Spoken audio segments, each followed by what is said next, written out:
প্রতিবার শীত আসলে আমার বাসায় যেই রেসিপিটি খুবই আমি পছন্দ করি করতে সেটি হচ্ছে গাজরের হালুয়া। আর খেতে ভীষণ মজাদার। আর তার ছোট্ট একটা ভিডিও শেয়ার করছি। হালুয়ার জন্য প্রথমে একটা প্যানে ঘি দিয়ে দিয়েছি 1 চামচের মতো।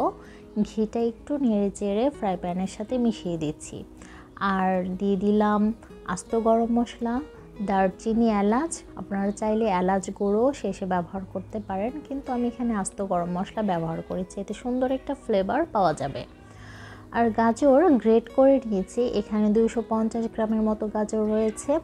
ধুয়ে পরিষ্কার করে অবশ্যই নিয়েছি। আর ঘিটা গরম হয়ে আসলে গাজরগুলো দিয়ে দিলাম। এবার ঘিয়ের সাথে এটাকে 2 থেকে 3 মিনিটের মতো ভেজে নিব।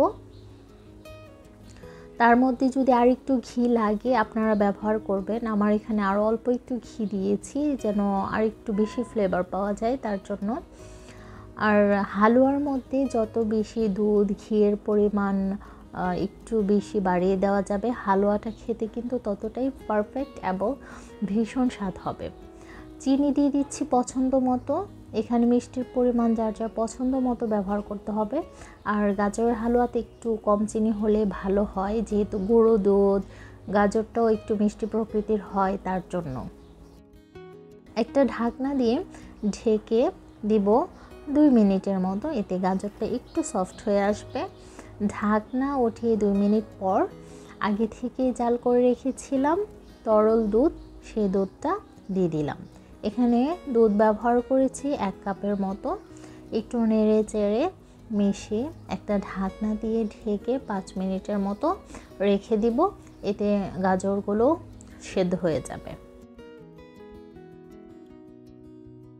5 মিনিট পর ঢাকনা উঠিয়ে যখন জাল করে রাখা দুধটা দিয়েছিলাম সেটা শুকিয়ে যাবে বা পানিটা শুকিয়ে আসবে, ঠিক তখন এখানে গুঁড়ো দুধ দিয়ে দিলাম 2 চামচের থেকেও বেশি।